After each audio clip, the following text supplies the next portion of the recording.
சிவா ஆரம்பிக்கலாமா?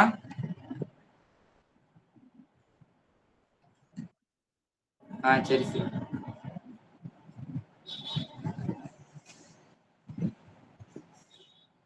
திருச்சிற்றம்பலம். நம பார்வதீபதையே. ஹரஹர மகாதேவா. சித்தவேசா சிவ சிதம்பரம். கார்த்திகேய நாம சங்கீர்த்தனம். சிவசுப்பிரமணியோ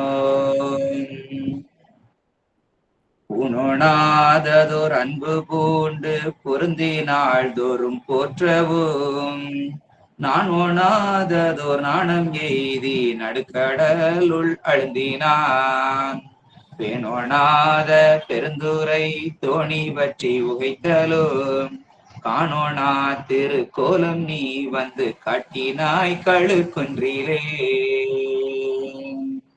ஒளியான திருமேனி உமிழ்தான மிக மேவும் களி ஆற வரும் ஆனை களல் நாளும் மறவாமல் அழி ஆளும் மலர் தூவும் அடியார்கள் உளமான வெளியாகும் வலிதாய வினை கூட நினையாவே பண்டு அறியாமை பிடித்து விட்ட என்னை விடாது பற்றி கொண்டு குண வழி விட்டு திருத்தி என் கோது அகற்றி புண்டரிக பதம் தந்தாய் என்னால் ஒரு போகமுண்டோ தன் தமிழ் கோமுத்தி முத்தி வஞ்சாக்கர சற்குருவே அறிவே அருட்செல்வமே நிறைவே அரசே அடியார் உறவே என் ஆருயிரே மணியே உருகாத நெஞ்சில் பிரிவே துரியம் கடந்த சிவானந்த பேரமுத செறிவே கருணை பிளம்பே பஞ்சாக்கர தேசிகனே கருணை ஒளி திருமுகத்தில் திருநீற்று நுதலும் கண்டாரை வசப்படுத்த கனிந்த வாயழகும் பெருமை தரு துறவோடு பொறை உளத்தில் பொறுத்தே பிஞகனார் மலர்த்தாள்கள் பிரியாத மனமும் மறுவினர்கள் அகலாத ஞானமே வடிவான் வளர்துரை செய் சிவஞான மாமுனிவன் மலர்த்தாள் ஒரு பொழுது நீங்காமல் யமதுளத்தின் சிரத்தில் ஓதியிடு நாவினில் என்று முன்னி வைத்தே உரைப்பான். திருச்சிற்றம்பலம். திருவருளும் குருவருளும் கூட்டிவிக்க அடியார் பெருமக்களுடைய கமலபாதங்களை வணங்கி சிவபிரகாசம் என்னும் சாத்திர நூலை நாம் தொடர்ந்து சிந்தித்து வந்து கொண்டிருக்கின்றோம். இந்த சிவபிரகாசம் ஆசிரியராகிய உமாபதி சிவமையா அவர்களுடைய திருவடிகளையும் வணங்கி இந்த உரையை தொடங்குகின்றேன். கடந்த வகுப்புல நாம சிந்தித்தது பசுவுடைய இலக்கணத்தை பார்த்தோம். பசு அப்படின்னா எப்படிப்பட்டது, பச் கூட்டல் ஊ அப்படின்னு பார்த்தோம். அந்த பசு எப்படிப்பட்ட தன்மையில இருக்குது, என்ன செய்யும் அப்படிங்கிறதெல்லாம் கடந்த வகுப்புல பார்த்தோம். இந்த வகுப்புல நம்ம பார்க்க இருக்கிறது பாச இலக்கணம். பாசம் அப்படின்னு சொன்னாலே அது ஒரு பொருளா சொல்லப்படுது. பதி பசு பாசம் அப்படின்னு நம்ம முப்பொருளை குறித்து சொல்றதுல இது மூணாவது பொருளாகிய பாசத்தை குறித்து நாம் சிந்திக்க இருக்கிறோம். இந்த பாசத்தை 3 வகையாக பிரிக்கலாம். ஆணவம், கண்மம், மாயை அப்படின்று 3ஆக பிரிக்கலாம். இந்த 3இல் முதல்ல நம்ம எதை சிந்திக்க இருக்கிறோம் அப்படின்னா ஆணவத்தினுடைய இலக்கணத்தை சிந்திக்க இருக்கின்றோம். பாடல் எண் 20வது பாடல், சிவபிரகாசம் பாடல் 20. ஏகமாய் தம் கால எல்லைகளில் மீளும் எண்ணறிய சக்தியதாய் இருள் ஒளிர இருண்ட மோகமாய் செம்பில் ஒரு களிம்பு ஏய்ந்து நித்த மூலமலமாய் அறிவு முழுதினையும் மறைக்கும் பாகமாம் வகை நின்று திரோதான சக்தி பண்ணுதலால் மலம் எனவும் பகர்வர் அது பரிந்து நாகம் மாநதி மதியம் பொதிசடையான் அடிகள் நணுகும் வகை கருணை மிக நயக்கும் தானே. இது பாடலாக வருகிறது. இதனுடைய பதவுரையை பார்க்கலாம். இந்த ஆணவமானது எப்படிப்பட்டது அப்படிங்கிறதுக்கு சொல்றாரு. ஏகமாய் அப்படின்னா பொருளால் ஒன்றாய். அப்ப ஒரே பொருள் தான். நம்ம பதி எப்படி ஒன்றோ அதுபோல இந்த ஆணவமும் ஒன்று அப்படின்னு சொல்றாரு. ஏன் இத மட்டும் இப்படி சொல்றோம் அப்படின்னா, நம்ம ஆன்மாக்கள் பல அப்படின்னு சொல்லி இருக்கிறோம். ஆன்மாக்கள் பல, ஆனா இங்க ஆணவம் ஒன்று. அதான் பொருளால் ஒன்று, ஒன்றாய். தம் தமது கால எல்லைகளில், அந்த பரிபாக கால இறுதிகளில் மீளும் விட்டு நீங்குவதற்குரிய எண்ணறிய அளவிலாத சத்தியது ஆய், சத்தியதுகளை உடையதாய். அப்ப பொருளால ஒன்றாக இருந்தாலும் இதற்கு பல சக்திகள் இருக்குது.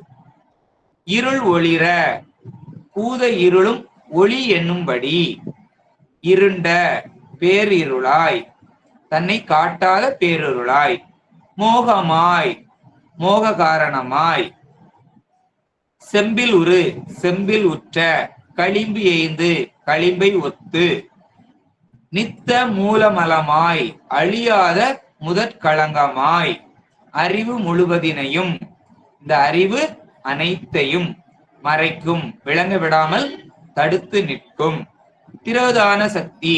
திரோதான சக்தியானது நின்று, அந்த உயிரில் மறைந்து நின்று, பாகமாம் வகை தளரும்படியான உபகாரங்களை, இந்த ஆணவத்தின் வழி தளரும்படி பண்ணுதலால் செய்தலால் மலவும் எனவும், இதையும் மலம் என்று பகர்வர் சொல்லுவர்.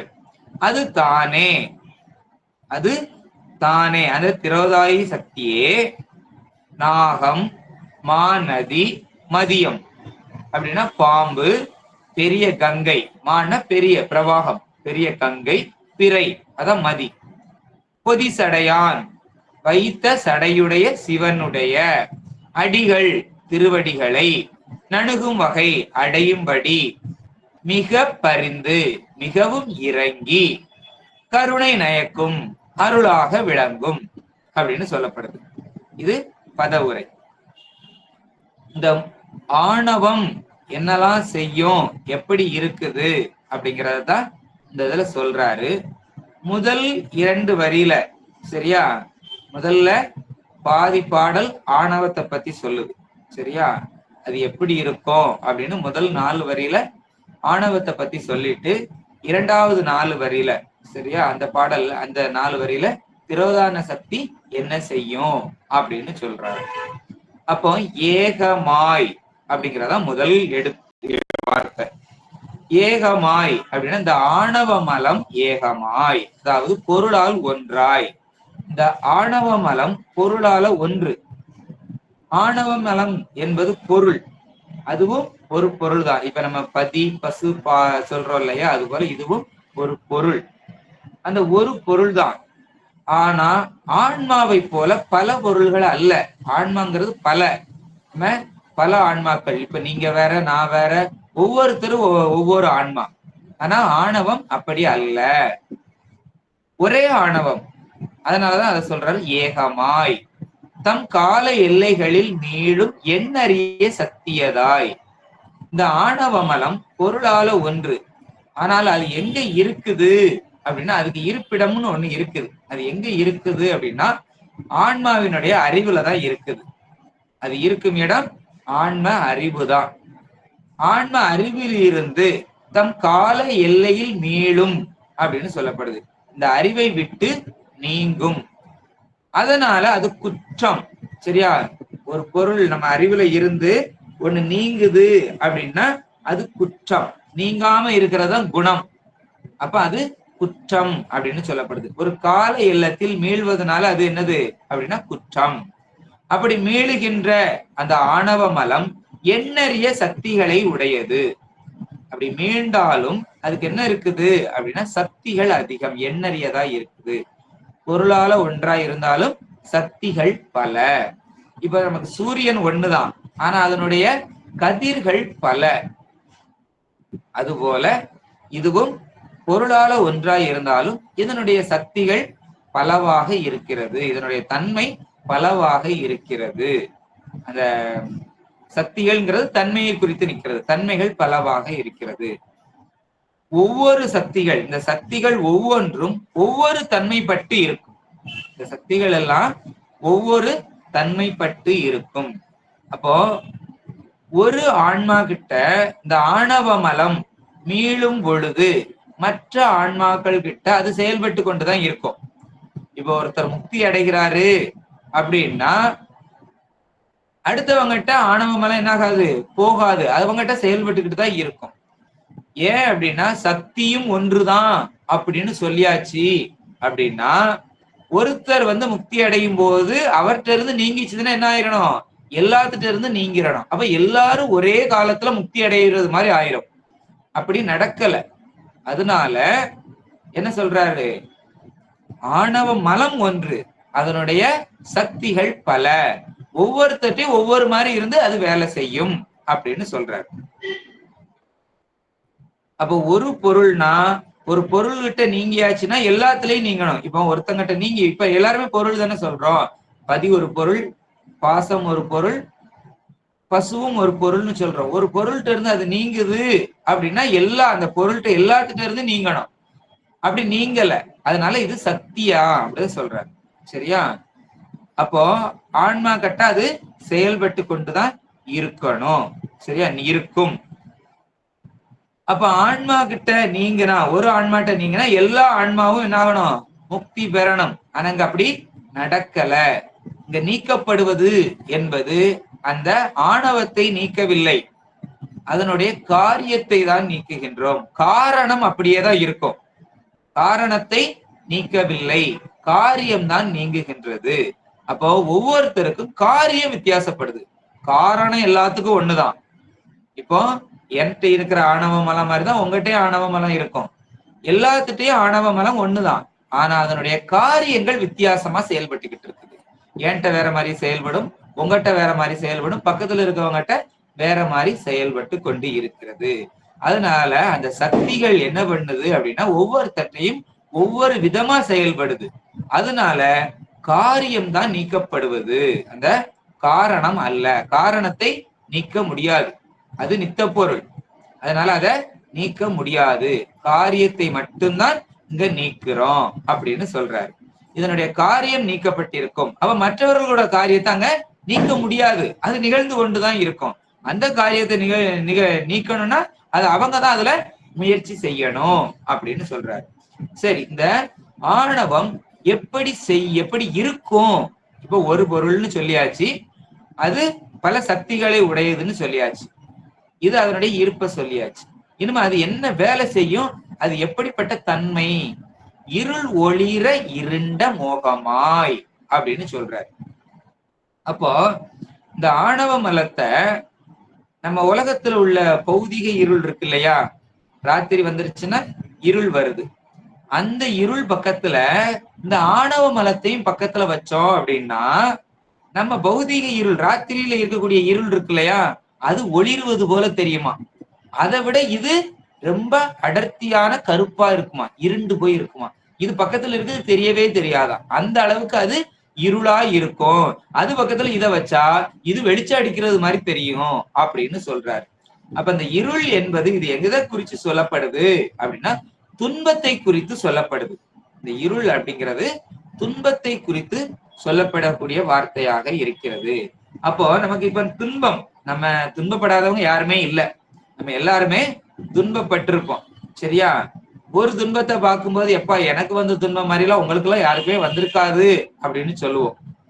ஆனா அதே துன்பம் இன்னொரு துன்பம் வரும் பொழுது சொல்லுவோம், அந்த துன்பத்தை சொல்லிக்கிட்டு இருப்போம். போன வருஷம் ஒரு துன்பம் வந்திருக்குன்னு வச்சுக்கோங்களேன், போன வருஷம் பேசிக்கிட்டு இருப்போம், எனக்கு வந்த துன்பம் மாதிரி யாருக்குமே வந்திருக்காது அப்படிப்பட்ட துன்பம் அப்படின்னு சொல்லுவோம்.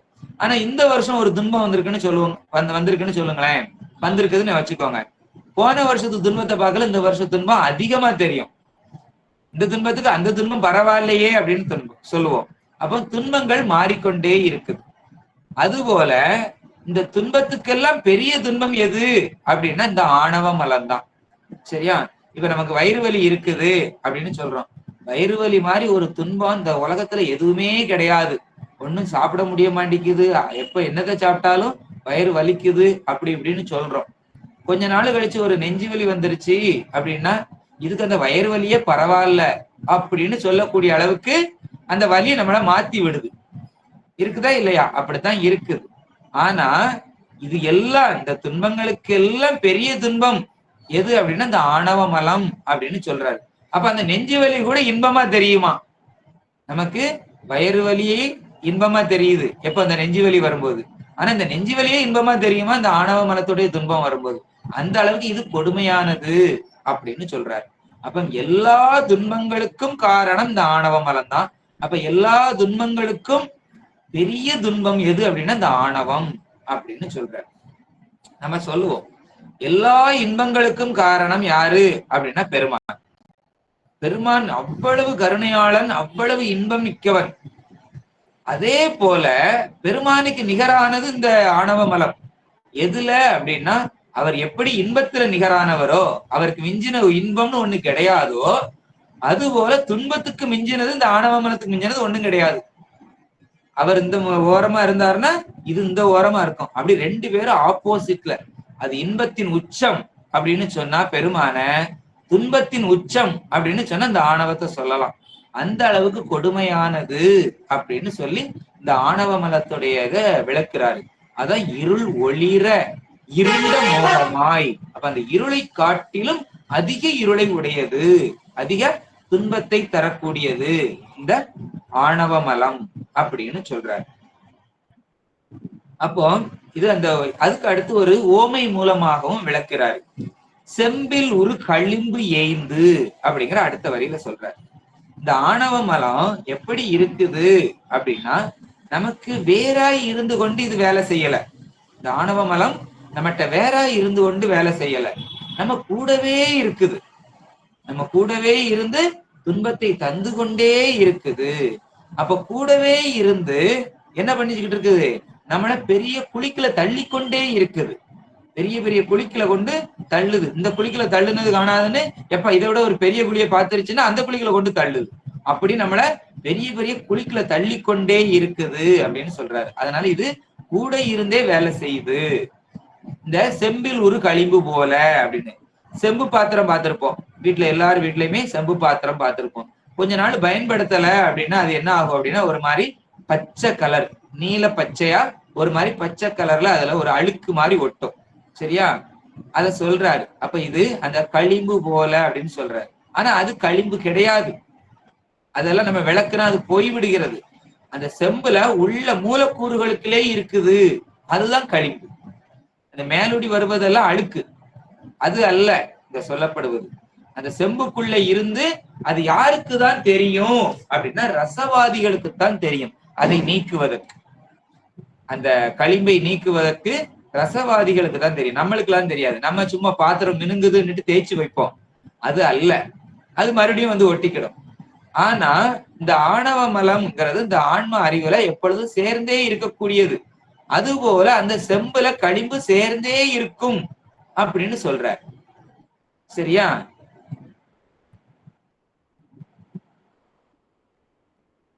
யாரோ டேன் பண்ணிக்கிட்டே இருக்கிறாங்க அவங்க இத. சரி, அதனால இந்த குற்றம் வந்து நம்ம கூடவே இருந்து உடனாய் இருந்து செய்து அப்படின்னு சொல்ற. அப்ப இந்த கூட உடனாய் இருக்கிறது அப்படிங்கிறதுனால ஏது நித்த மூலமலமாய். இந்த மலம் எப்படி அப்படின்னா நித்த பொருள். நமக்கு பாசங்கள்ல இந்த மலத்தை நித்த பொருள் அப்படின்னு சொல்றோம். அது மூலமலமாய் அப்படின்னு சொல்றாரு. மூலமாய் அப்படின்னா இதுதான் காரணம். அப்ப எதுக்கு காரணம் அப்படின்னா மற்ற மலங்கள் சேருவதற்கு காரணமாய். மற்ற மலங்கள்லாம் இதுல வந்து சேருவதற்கு காரணமாய் அப்படின்னு சொல்றாரு. மற்ற மலம் எது அப்படின்னா இந்த மாயையும் கண்மமும் அப்படின்னு சொல்றோம். அந்த மாயை கண்மம் என்ற மலங்கள் நம்மை கூடுவதற்கு இதுதான் காரணமாக இருக்கிறது. இது இல்லை என்றால் அந்த மலங்களை பெருமான் நம்மளிடத்தில் சேர்க்க மாட்டார். ஏன் அதை நம்ம இடத்துல சேர்க்க மாட்டார் அப்படின்னா, இந்த மலம் இல்லைன்னா அதை சேர்க்க மாட்டார். இந்த மலம் இருப்பதனாலதான் அதை சேர்க்கிறார். எதனால அப்படின்னா, இந்த மலம் தான் நம்மளுடைய அறிவை மறைப்பது. அந்த மலம் மாயை அப்படிங்கிறது நமக்கு ஒளி, விளக்கு. சரியா? நமக்கு அது ஒரு கை விளக்கு போல. இது விளக்கு அல்ல, இது இருள். அப்ப இந்த இருளை நீக்குவதற்கு ஒரு விளக்கு தேவை. அதனால அதை சேர்க்கிறாரு.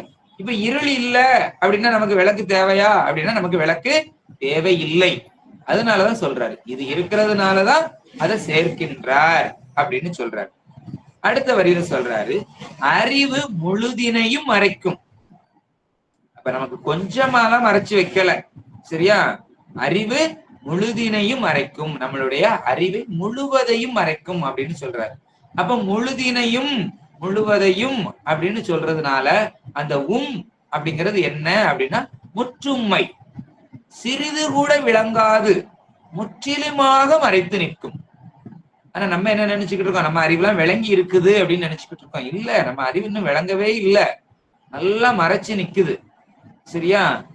அதனால முழுதும் மறைக்கும், முற்றிலும் மறைத்து நிற்கும் அப்படின்னு சொல்றார். அதுதான் இந்த 2 வரியில சொல்றார். சரியா? இந்த இத சொல்றது அதைத்தான் சொல்றார். இதே இந்த நம்மகிட்ட முழுதும் மறைத்து நிற்கும் அப்படிங்கிறத சிவஞான போதம் 4ஆம் நூற்பாவில சொல்லுது. 2வது அதிகரணத்துல மேற்கொள்ள சொல்லுகிறாரு. இனி இவ் ஆன்மாக்கள் சகச மலத்தினால் உணர்வு இன்று என்றது அப்படிங்கறது சொல்றாரு. அப்ப அந்த இடத்துல சகச மலத்தினால் அப்படின்னு சொல்றாரு. சரியா? இந்த உணர்வுடைய ஆன்மாக்களை உணர்வை தடை செய்வது, அதான் உணர்வு இன்று என்றது அப்படின்னு சொல்றார். சகச மலத்தினால் எது அப்படின்னா அந்த சகச மலம் தான் மறைக்குது. அங்க நமக்கு மூலமலம் ஆணவ மலம்னு சொல்றாரு. இங்க இந்த நூல்ல என்ன சொல்றாரு சிவஞான போதத்துல, சகச மலத்தினால் அப்படின்னு சொல்றாரு. அப்ப இந்த சகச மலம் அப்படின்னா என்ன அப்படின்னா, மலம்னு சொல்லாது சகசம் அப்படிங்கிற ஒரு வார்த்தையை சேர்க்கிறார். அடை, அந்த வார்த்தை நமக்கு ஒரு அடையா சேர்க்கிறார். விசேடனம் சொல்றார். ஏன் இதுக்கு மட்டும் விசேடனம் கொடுத்திருக்கிறாரு அப்படின்னா, சகசம் அப்படிங்கிறதுனால அதுக்கு அந்த வார்த்தைக்கு அர்த்தம் என்ன அப்படின்னா, அது அனாதிமலம். அது என்ன மலம்? அனாதிமலம். அதான் மூலமலம்னு சொல்லிட்டார். மூலமலம் நம்ம சொல்லியாச்சு. சம் அப்படின்னா தோற்றம்னு அர்த்தம். சம்னா தோற்றம் அப்படின்னு அர்த்தம். நாம எப்போ இருக்கிறோமோ அப்பவே அந்த மலமும் தோன்றி இருக்கிறது, நம்ம கூடவே இருக்கிறது. நம்ம எப்போ இருக்கிறோம், அதனாலதான் அனாதிமலம் அப்படின்னு சொன்னது. அதை எப்படி சொல்லணும் அப்படின்னா, இந்த அனாதிமலம் என்பதும் இது மூலமலம் என்பதும் இது உடனாய் நிற்கின்ற மலம் என்பதும், அப்போ உடனாய் நிற்கின்றதுனால இன்னொன்னு பிரிக்கிறோம். என்ன மலம் அப்படின்னா ஆகந்துக மலத்தில் இருந்து நீக்கி.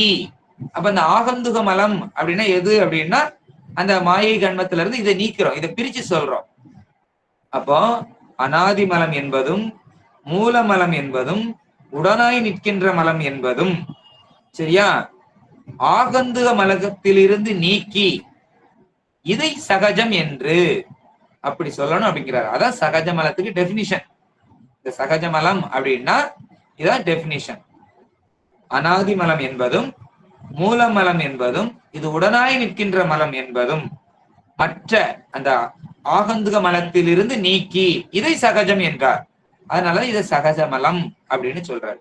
அப்ப சம் அப்படின்னா தோற்றம் அப்படின்னு. அப்ப இந்த சொல்லிலேயே, இந்த வார்த்தையிலேயே அந்த அர்த்தத்தை வைக்கிறாரு. சரியா? எனவே இந்த மலம் நம்ம கூடவே இருக்கக்கூடியது. ஆணவ மலத்தினுடைய இலக்கணத்தை அப்படி சொல்றார். சரி, அதான் சகஜ மலம் அப்படின்னு சொல்றாரு. அப்ப இதே இந்த 4ஆம் நூற்பாவுல சொல்லக்கூடிய செய்தி அதுதான். அடுத்து சொல்றாரு, ஏது அதுதான் ஞான திரோதகமாய் மறைத்து கொடு நிற்றலான் அப்படின்னு சொல்றாரு. இந்த ஞானத்தை மறைக்குது. அந்த ஆணவ மலம் என்ன செய்யுது? ஞானத்தை மறைக்குது. அதுதான் நாங்க அறிவு முழுவதனையும் மறைக்கும் அப்படின்னு நமக்கு சிவபிரகாசத்துல சொல்றாரு. இங்க ஞானத்தை மறைக்குது, ஞான திரோகதமாய் மறைத்து கொடு நிற்றலான் அப்படின்னு சொல்றாரு. சரியா? அதே கருத்துதான், வார்த்தைகள் மட்டும் வித்தியாசப்பட்டிருக்கு. அப்போ இதை சொல்லிட்டு அதுக்கு பின்னாடி இந்த முதல் 4 வரி இப்ப நம்ம பார்த்தோமா இல்லையா, அததான் சொல்றாரு. அதுக்கு அடுத்து என்ன சொல்றாருன்னா திரோதானத்தை பத்தி சொல்ல வர்றாரு.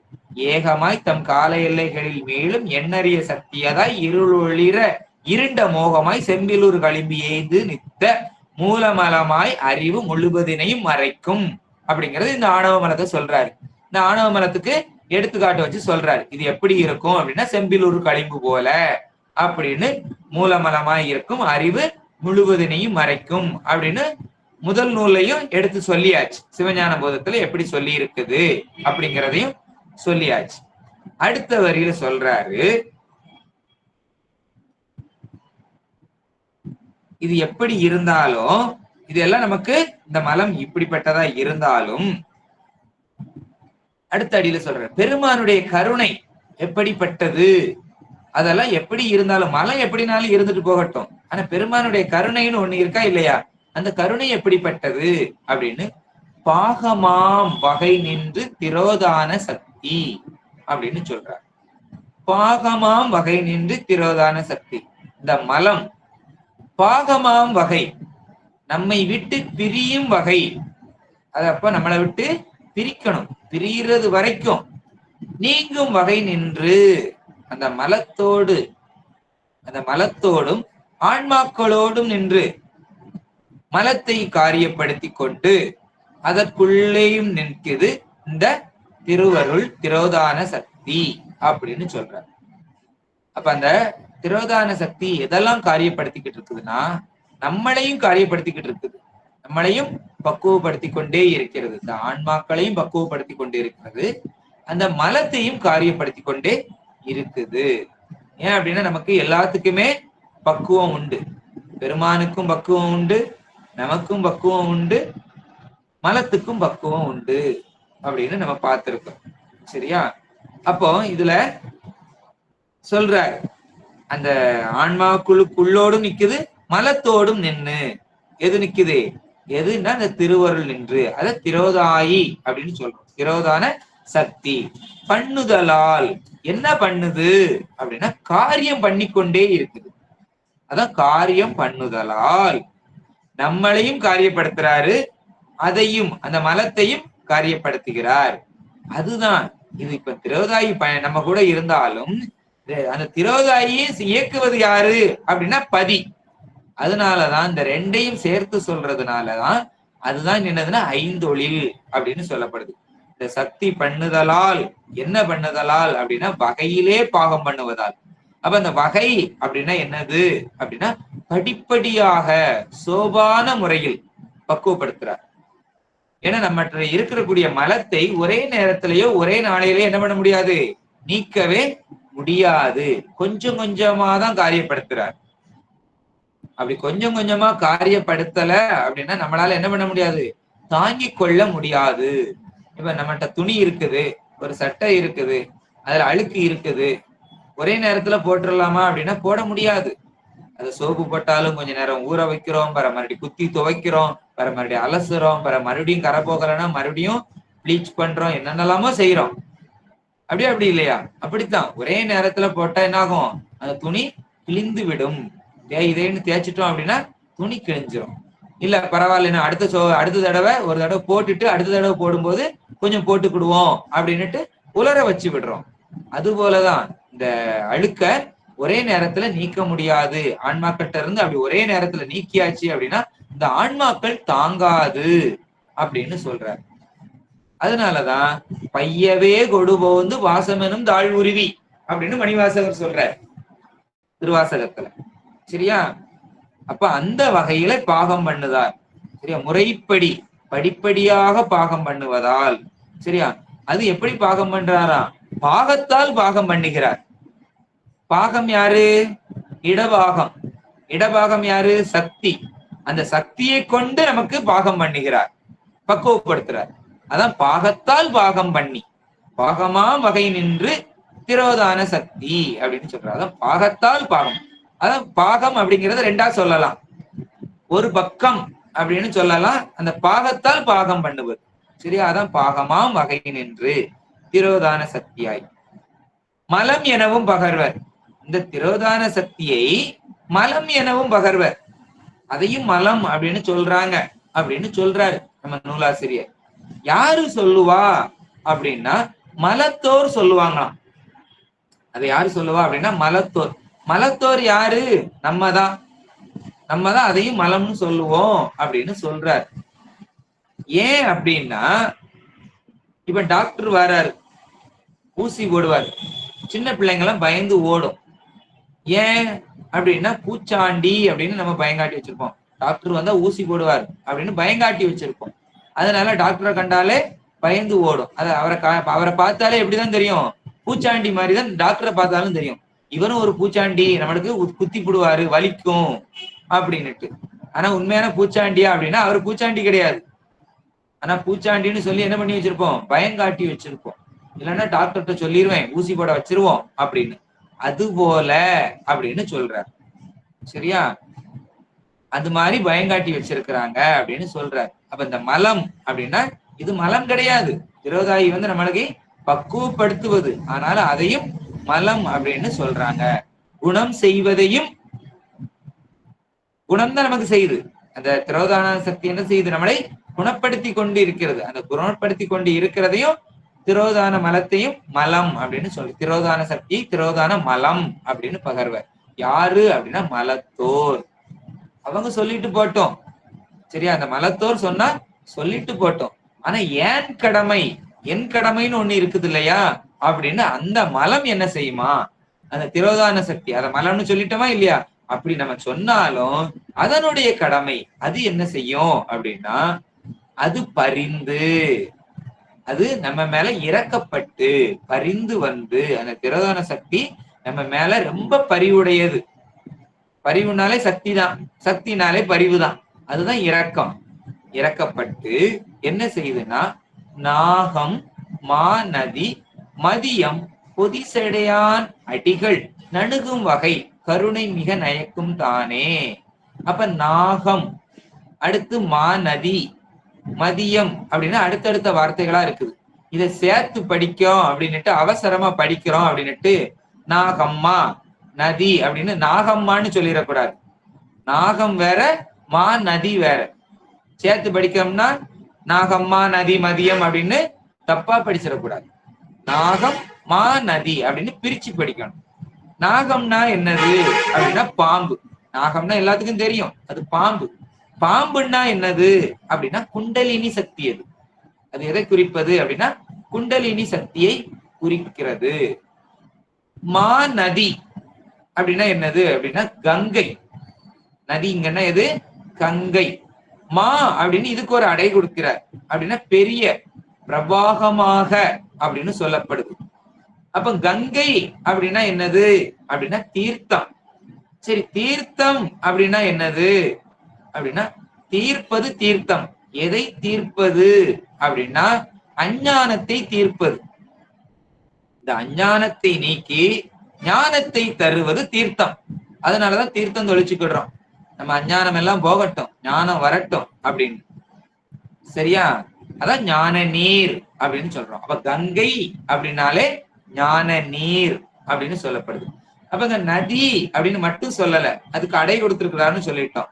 அதனால அது பெரிய நதி, பிரவாகமாக ஓடக்கூடியது அப்படின்னு இதுல இருந்து பெறப்படுகிறது. அப்போ இந்த நதி அப்படின்னு சொல்லும்போது அது பிரவாகம் அப்படின்னு சொல்றோம். இப்ப நம்ம வீடு கழுவணும் அப்படின்னா எவ்வளவு தண்ணி வேணும் நமக்கே தெரியும். ஒரு டேங்க் தண்ணி மேல ஏத்தினாலும் அவ்வளவு தண்ணியும் திறந்து விட்டு என்ன பண்ணிடுவோம்? கழுவி தீர்த்துருவோம். சரி, இது வயது ஒரு குடம் தண்ணியை வச்சு கொடுத்தா கழுவிடுவோமா? நம்ம ஒரு வீட்டை ஒரு குடம் தண்ணி தாரோம், இதை வச்சு வீடு கழுவுங்க அப்படின்னா கழுவுவோமா? நம்மள கேனையே அப்படின்னு பார்ப்பாங்க. உனக்குன்னு அறிவு இல்லையா? ஒரு குடம் தண்ணி வச்சு கழுவ முடியுமா அப்படின்னு நம்மளே சொல்லுவோம். அப்போ இங்க ஒரு ஆன்மா மட்டும் இல்ல, நீங்களோ நானோ மட்டுங்க இல்ல, ஆன்மாக்கள் எண்ணிறைந்தது. அது போனதுல படிச்சோம், எண்ணில்லாத ஆன்மாக்கள். அப்ப அவ்வளவுடைய ஆன்மாக்களுடைய மலங்களையும் கழுவணும். அப்ப எவ்வளவு தண்ணி வேணும்? கங்கை நீர் புனிதமானது. அப்ப எவ்வளவு புனிதமான நீர் வேணும்? அதனாலதான் அதை பிரவாகமா ஓட விட்டுருக்கிறார். வற்றாத நதி. அது இவ்வளவுதான் ஓடும், இவ்வளவு நதி, இவ்வளவு தண்ணி தான் இருக்கு அப்படின்னு அதுல நம்ம அளந்து சொல்லவே முடியாது. அவ்வளவு தண்ணி இருக்குது. அப்ப நம்மகிட்ட எவ்வளவு அழுக்கு இருக்குது. தண்ணி நிறைய இருந்துட்டு போட்டோம், அழுக்கு அதிகமா இருக்குது. அதனாலதான் பெருமான் அதை அதிகமா வச்சிருக்கிறார் அப்படின்னு இங்க சொல்றார். சரி, இதையெல்லாம் ஏன் அவர் தலையில வச்சுட்டு வராரு? நாகத்தை வச்சிருக்கிறாரு, நதிய வச்சிருக்கிறாரு, இதெல்லாம் அவர் தலையில சுமக்கணும்னு தேவையா அப்படின்னு? அது தேவை கிடையாதுதான். ஆனாலும் தலையில வச்சிருக்கிறாரே, ஏன் வச்சிருக்கிறாரு அப்படின்னா அதுக்கு ஒரு காரணம் சொல்றேன். இப்ப நம்ம வீட்டுல வீடு கட்டி இருக்கிறோம், நம்ம ஏற்கனவே வீடு கட்டி வீட்டுல இருக்கிறோம். ஆனா அதுல ஏதோ ஒரு சின்ன சின்ன வேலைகள் இருக்குது. ஒரு கொத்தனார், ஒரு கையாள், இல்லைன்னா ஒரு 2 கொத்தனார் கையாள் வராங்க. நம்ம பொருள்கள் வாங்கி கொடுத்துருக்கிறோம், சரியா? மணல், சிமெண்ட் எல்லாமே வாங்கி கொடுத்துருக்கிறோம். ஒரு சுவரை கட்டணமோ இல்ல ஒரு சின்ன பாத்ரூம் வசதியோ ஏதோ ஒண்ணு கட்ட வேண்டி இருக்கு. ஒரு நாள் வேலை இல்லைன்னா 2 நாள் வேலை தான் இருக்கு. அவங்க வந்து செய்ய வராங்க. அவங்க வரும்பொழுது எம்ம ஒரே ஒரு சின்ன சட்டி கொடுங்க அப்படின்னா, இந்தாங்க ஐயா அப்படின்னு கொடுப்போம். ஒரு சின்ன துணி இருக்கா அந்த டைல்ஸ் துடைக்க அப்படின்னு கேட்டா அதுவும் கொடுப்போம். வேற மறுபடியும் கொஞ்சம் தண்ணி கொடுங்க அப்படின்பா. வேற மறுபடியும் இந்த கரண்டி எதுவும் இருக்கா, இது சின்னதை இடைக்கிறதுக்கு ஒரு கத்தி இருக்கா அப்படின்னு ஒண்ணு ஒண்ணா கேட்டுக்கிட்டே இருந்தா, வேற ஒரு சின்ன சுத்தியல் இருக்கா அப்படின்னு ஒண்ணு ஒண்ணா கேட்டுக்கிட்டே இருந்தா நமக்கு என்ன ஆகும் அப்படின்னா கோபம் வரும். ஏன் கொத்தனார் இதெல்லாம் கொண்டுட்டு வர மாட்டீங்களோ அப்படின்னு நம்ம கேட்போம். இதெல்லாம் உங்க வேலை, நீங்க கொண்டுட்டு வரணும் சட்டி பாத்திரம் எல்லாம் அப்படின்னு கேட்போம். கேட்போமா இல்லையா? கண்டிப்பா கேட்போம். ஒரு பொருள் 2 பொருள்னா நம்மளால கொடுக்க முடியும், கொடுக்கவும் செய்வோம். அதுக்கு மேல ஆகும் பொழுது என்ன ஆகுது? இடைஞ்சல் கொடுத்துக்கிட்டே இருந்தா நம்மளால தாங்க முடியாது. ஏன்னா நம்மளுடைய அறிவு அவ்வளவுதான். நம்ம உடனே திருப்பி கேட்டுருவோம், இதெல்லாம் உன் வேலை, கான்ட்ராக்ட் வேலை தானே எடுத்து பாக்குற, இதெல்லாம் உன்னால கொண்டு வர முடியாதா அப்படின்னு கேட்டுருவோம். அப்படிலாம் யாரும் கேட்க கூடாது அப்படின்னு அவர் தன்னிறைவா வாராராம். எதுக்காக? இந்த ஆன்மாக்களுடைய மலங்களை சுத்தம் செய்வதற்காக அந்த நாகத்தையும் கங்கையையும் தன் தலையிலே சுமந்து கொண்டு வராராம். ஏன்னா அவரு செய்ய வேண்டிய வேலைக்கு யார்கிட்டையும் எதுவும் கேட்க கூடாது, அவரே எல்லா பொருளையும் கொண்டுட்டு வராரு. அதான் தலைக்கோலம் அப்படின்னு சொல்லப்படுது. அந்த தலைக்கோலம் தன்னிறைவாக வருகிறார். அதனாலதான் யார்கிட்டையும் எதுவும் கேட்க கூடாது அப்படின்னு சொல்றது. நம்மளே நம்மளுடைய முயற்சிகள் எடுத்து எல்லா வேலைகளையும் செய்யணும் அப்படின்னு. சின்ன கூட கேட்கக்கூடாது. ஏன் அப்படின்னா அந்த உதவியை திருப்பி செய்வதற்கு பிறகு நம்ம ஒரு பிறவி எடுத்து வரணும். செய்ய வேண்டியதை கேட்க வேண்டியதை கேட்கலாம். ஆனா ஒரு சிலரை பாத்தீங்கன்னா எப்ப பார்த்தாலும் இருந்துகிட்டே வேலையை வைக்கிட்டு இருப்பாங்க. அந்த மாதிரி எல்லாம் இருக்கக்கூடாது. சரி, இது எல்லாம் யாருக்காக கொண்டு வராரு தலையில சுமந்து அப்படின்னா மதியம். அடுத்த வார்த்தை சொல்றாரு மதியம். மதியம்னா அந்த மத்தியாலம் கிடையாது, சரியா? மத்தியாலம்னு நினைச்சுக்கிடாதீங்க. இவன் 12 மணி ஆக போகுது, இவன் சாப்பாடு, மதியம்னாலே சாப்பாடு அப்படின்னு நினைக்க கூடாது. மதியம் அப்படின்னா மதி. அந்த மதி யாரு அப்படின்னா நம்ம தான். மதிகெட்ட மதிகளா இருக்கக்கூடிய நம்மளைத்தான் சொல்றாரு. யாருக்கு ட்ரீட்மெண்ட் கொடுக்கணுமோ அந்த நோயாளியை சேர்ந்தே தாங்கி தூக்கிட்டு வராரு. ஏன்னா நோயாளியால என்ன பண்ண முடியாது, நடக்க முடியாது. அந்த நோயாளியையும் தலையில வச்சு தூக்கிட்டு வராரு. அந்த அளவுக்கு நம்ம பலகீனமா இருக்கோம் அப்படின்னு சொல்றாரு. அதான் இளமதி. தேஞ்சாங்கோழி மாதிரி இருக்கோமா, நோஞ்சானா இருக்கிறோமா, அதனால தேஞ்சு போய் இருக்கிறோம் அப்படின்னு சொல்லி அதையும் அந்த தேஞ்சு போய் கிடக்கிற மதியையும் தலையில வச்சு தூக்கிட்டு வராரு அப்படின்னு சொல்றாரு. சரியா? அதையும் ஒரு வாரமா உட்கார வச்சுக்கிட்டு பக்கத்துல ட்ரீட்மெண்ட் கொடுக்கிற பொருளையும் ஒரு வாரமா வச்சிருக்கிறார். எல்லாத்தையும் பக்கத்துல வச்சுக்கிட்டு உட்கார்ந்து அவர் வேலை செய்ய போறார். சரியா? அதனாலதான் அது பொதி சடையான் அப்படின்னு சொல்றாரு. பொதிஞ்சு வச்சிருக்கிறார், அந்த சடைக்குள்ள எல்லாத்தையும் பொதிஞ்சு வச்சிருக்கிறார். கீழே விழுந்துடக்கூடாது நடக்கும்போது அப்படின்னுட்டு எல்லாத்தையும் பாதுகாப்பா வச்சுட்டு வராரு. அதான் பிஞ்சகன் அப்படின்னு சொல்றாரு. தலைக்கோலம். நம்ம சிவபுராணத்துல படிக்கிறோமா இல்லையா? பிறப்பெருக்கும் பிஞ்சகன் பெய்கழல்கள் போற்றி அப்படின்னு படிக்கிறோம். அப்ப அந்த பிஞ்சகன் அப்படின்னா அது தலைக்கோலம். பிறப்பை அறுப்பதற்காக கொண்டு வரார். நம்மளுடைய யாருடைய பிறப்பா இருக்கணும் அப்படின்னா நம்மளுடைய பிறப்பை அறுக்கணும். அந்த நம்மளுடைய பிறப்பை அறுப்பதற்காகத்தான் அந்த இதை கொண்டு வரார். சரியா?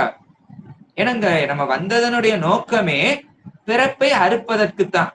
சரி, இப்ப இதையெல்லாம் எப்படி செய்கின்றார்? இந்த நம்மளுடைய மலங்கள் எல்லாம் எப்படி கழுவப்படுகிறது? இந்த திரோதான சக்தி, இந்த ஞான நீர், இதையெல்லாம் வச்சு எப்படி செய்கிறார் அப்படின்னா அதற்குதான் நமக்கு சொல்லப்பட்டிருக்கிறது தீட்சை அப்படின்னு சொல்லப்பட்டிருக்கிறது. நம்ம சைவத்துக்குள்ள சிவபெருமானை வணங்குறோம் அப்படின்னாலே முதல் தகுதி என்ன அப்படின்னா கண்டிப்பாக நீர் பூசி இருக்கணும். எப்பொழுதும் நெற்றி நிறைய என்ன இருக்கணும்? நீர் இருக்கணும். அந்த நீர் இல்லாமல் இருக்கக்கூடாது. அடுத்து கண்டமணி. கண்டமணி எதை கண்டது அப்படின்னா நம்மளுடைய கண்டத்தில் இருப்பது கண்டமணி. சரியா? இது நம்மளுடைய சிவபெருமானுடைய கண், நெற்றிக்கண். நம்மளை எப்பொழுதும் பார்த்து கொண்டே இருப்பதற்காக அவர் பார்த்து கொண்டுதான் இருக்கிறார். இருந்தாலும் இதையும் கட்டணும் கண்டிப்பா. நெற்றியிலையும் கழுத்திலையும் இந்த அடையாளம் இல்லாமல் யாருமே இருக்கக்கூடாது. பிறந்த குழந்தைகள்ல இருந்து இறக்கும் தருவாயில் இருக்கக்கூடிய ஆட்கள் வரைக்கும், சரியா, எல்லாரும் இந்த கண்டமணியும் கட்டி இருக்கணும், இந்த நெற்றியில திருநீர் பூசி இருக்கணும். சரி, இதை மட்டும் அணிந்து விட்டால் போதுமா அப்படின்னா அது கிடையாது. அதற்கு அடுத்தும் படிநிலைகள் இருக்கிறது. தீட்சை அப்படின்னு சொல்லப்படக்கூடிய தீட்சையை எடுக்கணும். முதல்ல சமயம். சமயத்துல நின்று ஒழுகி அதில் நமக்கு ஒரு பக்குவம் வரும்போது பெருமானே நம்மளை அழைத்து செல்வார் விஷேடத்திற்கு. நம்ம மனதுல தோன்றும், சரி நம்ம விஷேட தீட்சை எடுக்கலாம் அப்படின்னு. அந்த விஷேட தீட்சை எடுத்து அதிலிரும் பக்குவப்பட்டு நம்ம நிர்வாணத்துக்கும் போகலாம். இல்ல நம்மளுடைய காலங்கள் எல்லாம் கம்மியா தான் இருக்குது, ரொம்ப வயசாயிட்டு அப்படின்னா அந்த விஷேடத்திலே நல்லா அழுந்தி செய்யலாம். சரி, இந்த தீட்சை சமயம் இதெல்லாம் செய்யறோம் இல்லையா? சமயத்திலையும் விஷேடத்திலையும் செய்யறோம். இதெல்லாம் நம்மளா செய்யறோம் அப்படின்னா நம்ம ஒண்ணும் செய்யல. அதுல இருந்து செய்வது எல்லாம் யாரு அப்படின்னா பெருமான் இருந்து செய்கிறார். அதுதான் இந்த பிஞ்சகன். நம்ம ஆன்மாவை எடுத்து வெளியில விட்டு உட்கார்ந்துகிட்டு அதை கழுவி தொடச்சி எடுத்து தேய்ன்னு தேய்ச்சி மறுபடியும் நம்ம உடம்புல மாட்டி விட்டுக்கிட்டார். மறுபடியும் அடுத்த நாள் பூஜையில உட்காடுறோம், எடுத்து வெளியில விடுறார். முன்னாடி தூக்கி வச்சுக்கிட்டா இருந்து அதெல்லாம் சோப்பு போட்டு பிரஷ் வச்சு தேய்ச்சி எடுத்து அன்னைக்கு எவ்வளவு கழுவணுமா கழுவி மறுபடியும் உள்ள உட்கார வச்சிருக்காரு. இப்படி தினமும் செய்யறாரு. அதுதான் அந்த பிஞ்சகன் தலைக்கோலம் பிறப்ப அறுப்பதற்காக செய்கிறார் அப்படின்னு சொல்லப்படுது. சரி, இந்த செய்திகளை எல்லாம் அவர் செய்யறாரு. சரி, அந்த நம்ம செய்யக்கூடியது, நம்ம இப்ப பூஜையெல்லாம் நம்ம சொல்றோம், நான் 2 மணி நேரம் இருந்து செய்யறேன், 4 மணி நேரம் இருந்து செய்யறேன். அதெல்லாம் நம்ம இருந்து செய்யல, பெருமான் இருந்து செய்யறாரு. நமக்குள் இருந்து நம்ம அறிவை அவர் இருந்து செய்ய வைக்கின்றார் அப்படின்னு சொல்றார். அப்ப இந்த மதியை ஞான நீரை கொண்டு படிப்படியாக கழுவுகிறார். ஒரே நேரத்துல கழுவி தூரப்படல, கழுவி தொங்க விட்டுறல. சரியா? படிப்படியாக. அதனாலதான் ஒவ்வொரு நாளும் பூஜையை எடுக்கணும் அப்படின்னு சொல்றோம். அப்ப பூஜையை எடுக்காமல் இருக்கவே கூடாது. அனுஷ்டானம் நல்லா பண்றோமா, 2 வருஷம் 3 வருஷம் ஆயிருச்சா, அடுத்த நிலைக்கு போகணும், பக்குவப்படணும். விட்டு விட்டு செய்யக்கூடாது, தொடர்ச்சியா செய்யணும், பக்குவப்படணும், அடுத்த நிலைகளுக்கு போகணும் அப்படின்னு சொல்றாரு.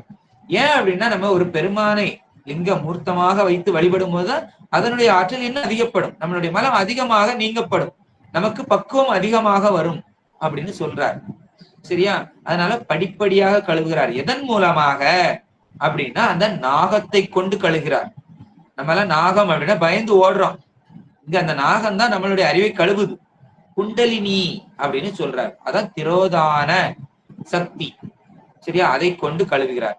சரி, இதெல்லாம் கழுவுறது எதற்காக கழுவுகின்றார் அப்படின்னா அடிகள் நணுகும் வகை கருணை மிக நயக்கும் தானே. அடிகள் நணுகும் வகை இறைவனுடைய அடிகள். அது எது அப்படின்னா இந்த ஞானமும் கிரியையும் தான். அப்ப நம்ம உட்கார்ந்து செய்யறது எல்லாம் கிரியை. இந்த பூஜைகள் செய்வதெல்லாம் கிரியை, கிரியா பூஜை. அந்த கிரியை செய்ய செய்ய நமக்கு என்ன வரும் அப்படின்னா ஞானம் வரும். ஞானம் வந்தாதான் நமக்கு என்னது? வீடு வேறு. ஞானம் வராத வரைக்கும் நமக்கு என்ன கிடையாது? வீடு வேறு கிடையாது. அப்போ எவ்வளவுக்கு எவ்வளவு அந்த கிரியைகளை தொடர்ந்து செய்து கொண்டே இருக்கமோ, அவசரமா செய்யவே கூடாது. நான் செய்யணும் அப்படின்னா அந்தால ஒரு 10 நிமிஷம் இருந்து அனுஷ்டானம் முடிச்சாச்சுன்னா அனுஷ்டானம் முடிந்தா கிடையாது. முறைப்படி அனுஷ்டானம் செய்வதாக இருந்தால் 45 நிமிடங்கள் ஆகும் குறைந்தது. அடியனுக்கு அறிவுக்கு எட்டியது வரைக்கும் சொல்றேன். இன்னும் அதுல அழுந்தி செய்யக்கூடியவர்கள்லாம் இருக்கிறார்கள், நம்மளுடைய குருமார்கள் ஞானவான்கள்லாம் இருக்கிறார்கள். அடியனுக்கு அறிவுக்கு எட்டியது வரைக்கும் சொல்லி இருக்கிறேன். 45 நிமிடமாவது குறைந்தது தேவைப்படும். அனுஷ்டானம் மட்டும் செய்வதற்கு. அப்ப பூஜை செய்வதற்கு எவ்வளவு நேரம் அழுந்தணும் அப்படிங்கறத நம்ம எடுத்துக்கிடணும். பூஜைக்கு 2 மணி நேரம் ஆச்சுன்னா இது ஒரு 3/4 மணி நேரம்னா குறைந்தது 3 மணி நேரம் நமக்கு ஆகும் பூஜையை முடிப்பதற்கு. அப்போ ஒரு நாளைக்கு நமக்காக ஒரு 3 மணி நேரம் நம்மளால செலவிட முடியாதா? பெருமான் நமக்காக 24 மணி நேரங்களை கொடுத்திருக்கிறார். இந்த 24 மணி நேரத்தில் நம்ம யார் யாருக்கெல்லாமோ செய்யறோம். நம்மளுடைய அப்பா, அம்மா, மனைவி, மக்கள், நண்பர்கள் அப்படின்னு யார் யாருக்கெல்லாமோ செய்யறோம். அதெல்லாம் வினைத்துணைகள். அந்த வினைத்துணைகளுக்கு எல்லாம் விழுந்து விழுந்து செய்யறோம். ஆனா தனக்காக, தன்னுடைய ஆன்ம நலனுக்காக அந்த செய்வது கூட என்ன, நம்ம என்ன சிவபுண்ணியமா செய்யறோமா அப்படின்னா அதையும் செய்வது இல்லையே.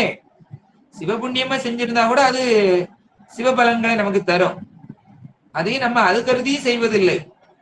சுயநலம் கருதிதான் செய்யறோம். 90% என்ன செய்யறோம்? சுயநலம் கருதிதான் எல்லாமே செஞ்சுக்கிட்டு இருக்கிறோம். அப்ப நம்ம ஆன்மாவுக்காக என்ன செய்கிறோம் அப்படின்னு கேள்வி எழணும். நம்ம இதை கூட செய்யாம இருக்கிறோமே, நம்ம ஒரு பூஜையை செய்வோமே அப்படின்னு நம்ம அந்த அனுஷ்டானம் செய்யணும், பூஜைகளை எல்லாம் செய்யணும். அப்படி செய்தாதால் அந்த கிரியை எவ்வளவுக்கு எவ்வளவு செய்யறோமோ, ஏன்னா அந்த பூஜையிலேயே 3 இருக்குது. சுத்தம், அசுத்தம், சுத்தா சுத்தம் அப்படின்னு 3ஆ இருக்குது. ஏன்னா எல்லா மூர்த்தங்களையும் வச்சு செய்யும் பொழுது என்ன ஆகுது, நமக்கு நிறைய நேரம் எடுக்கும். அதே அசுத்தம்னு சொல்றோம்.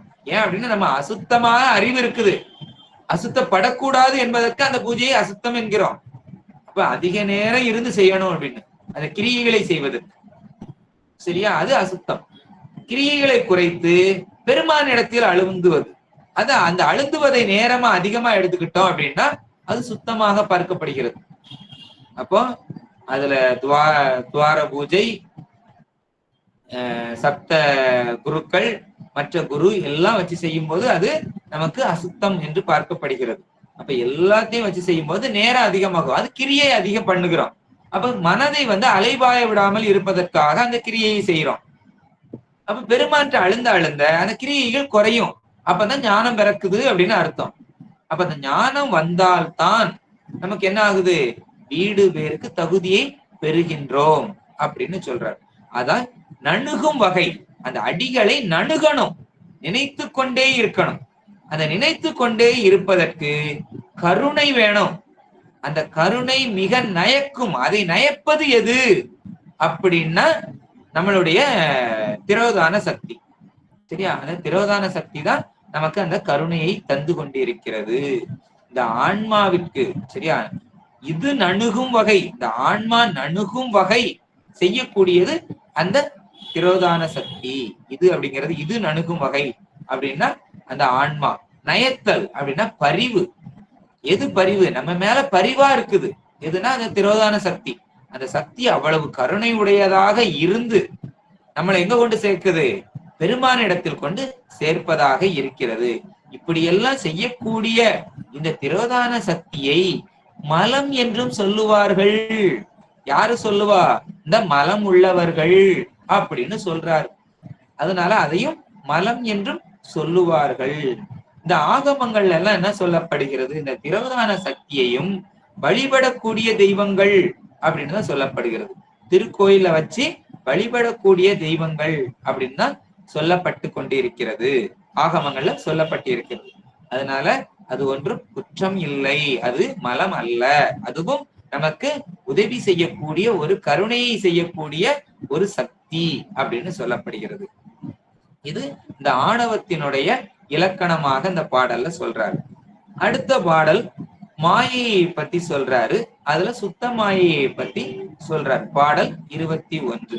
இந்த பாடலை நம்ம வரக்கூடிய வகுப்புல இருந்து சிந்திக்கலாம் என்று சொல்லி, இத்தனை நேரமும் பொறுமையாக இந்த ஞான செய்திகளை கேட்ட அடியார்களுடைய கமலபாதங்களை வணங்கி அடியன் விடைபெற்றுக் கொள்கிறேன். வாழ்த்தும் குருமரபு வாழ்த்து. ஆறிரு தடந்தோள் வாழ்க, அறுமுகம் வாழ்க, வெப்பை கூர்சை தனிவேல் வாழ்க, குக்குடம் வாழ்க, செவ்வை ஏறிய மஞ்சை வாழ்க, யானைதன் அணங்கு வாழ்க, மாறிலா வள்ளி வாழ்க, வாழ்க சீரடியாரெல்லாம். வான்முகில் வளாது பெய்க, மலிவளம் சுரக்க, மன்னன் போர்முறை அரசு செய்க, குறைவிலாதுயிர்கள் வாழ்க, நான்மறை அறங்கள் ஓங்க, நற்தவம் வேள்வி மல்க, மேன்மைகொள் செய்வ நீதி விளங்குக உலகமெல்லாம். மேன்மைகொள் சைவ நீதி விளங்குக உலகமெல்லாம். கைலாய பரம்பரையில் சிவஞான போத நெறி காட்டும் எண்ணெய் பயில்வாமை மெய்கண்டான் சன்னதிக்கோர் மெய்ஞான பானுவாகி குயிலாரும் பொழில் திரு ஆவடுதுறை வாழ்குரு நமச்சிவாய தேவன் சைலாதி மரபுடையோர் திருமரபு நீடூடி தலைக மாதோ. திருச்சிற்றம்பலம் திருச்சிற்றம்பலம் திருச்சிற்றம்பலம்.